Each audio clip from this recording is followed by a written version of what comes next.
Hi Ravindra గారు, మా clients అయితే ఐటీ రిఫండ్ కోసం కాల్స్ చేస్తున్నారు. మీ క్లయింట్స్ కి రిఫండ్ వచ్చిందా? స్టేటస్ ఏంటి? ఎస్ జాన్, మా క్లయింట్స్ ద్వారా ఇన్కమ్ ట్యాక్స్ రిఫండ్ అవ్వాలని కాల్ చేస్తాం. మళ్ళీ ఒక క్లయింట్. హలో, గుడ్ ఆఫ్టర్నూన్ అండి. అవునా, ఒకసారి చెక్ చేసి చెప్తాను. సో ఇలాగా క్లయింట్స్ కంటిన్యూస్ మన కాల్ చేస్తున్నారు. Yesterday CBDT chairman press release పెట్టేసి మా ఇన్కమ్ ట్యాక్స్ రిటర్న్ ఫైల్ చేశాక మాకు 9 months టైం ఉంది ప్రాసెసింగ్ చేయడానికి. అంటే వాళ్ళు December 31, 2025 దాకా టైం ఉందని చెప్పారు. సో అప్పటిదాకా మనం వెయిట్ చేయాలి.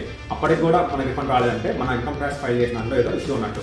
వాళ్ళు క్లియర్గా ఏం చెప్పారంటే మనం ఫైల్ చేసిన రిటర్న్స్లో అన్ని డిడక్షన్స్ కరెక్ట్గా ఉన్నాయా లేదా, మన కరెక్ట్ ఇన్కమ్స్ అని డిస్క్లోజ్ చేశారని వాళ్ళు ప్రాపర్ టెక్నాలజీస్ వాళ్ళు మిగతా ఎంప్లాయీస్ ఎవరైతే ఫోన్ చేస్తారో వాళ్ళే గవర్నమెంట్కి టెక్నాలజీ ఇచ్చి బిగ్ డేటా అని అనలిటిక్స్ డేటా ఇచ్చేసి ఎలా వెరిఫై చేయాలి చెప్పేసి రిఫండ్ రాలేదంటారు మళ్ళీ. సో వాళ్ళు ఇచ్చిన డేటాతోనే డిపార్ట్మెంట్ అన్ని చెక్ చేస్తుంది. వాళ్ళు తరువుగా చెక్ చేసి మన రిఫండ్స్ రిలీజ్ చేస్తారు. బట్ December 31 దాకా అయితే మనం వెయిట్ చేయాలి. We should make sure that వాళ్ళకి ఏం చెప్పాలంటే బ్యాంక్ అకౌంట్ వ్యాలిడేట్ అయిందా లేదా, నెక్స్ట్ ప్రీవియస్ ఇయర్ డిమాండ్స్ ఉన్నాయి అనుకోండి, ఆ డిమాండ్స్తో రిఫండ్ అడ్జస్ట్ అయ్యి ఈ రిఫండ్ రాదని మనం క్లియర్గా చెప్పాలి. సో December 31 దాకా వెయిట్ చేయాలి. రిఫండ్ లేట్గా వస్తే ఏమైంది, వాళ్ళకి ఇటు ఇంట్రెస్ట్ వస్తుంది కదా.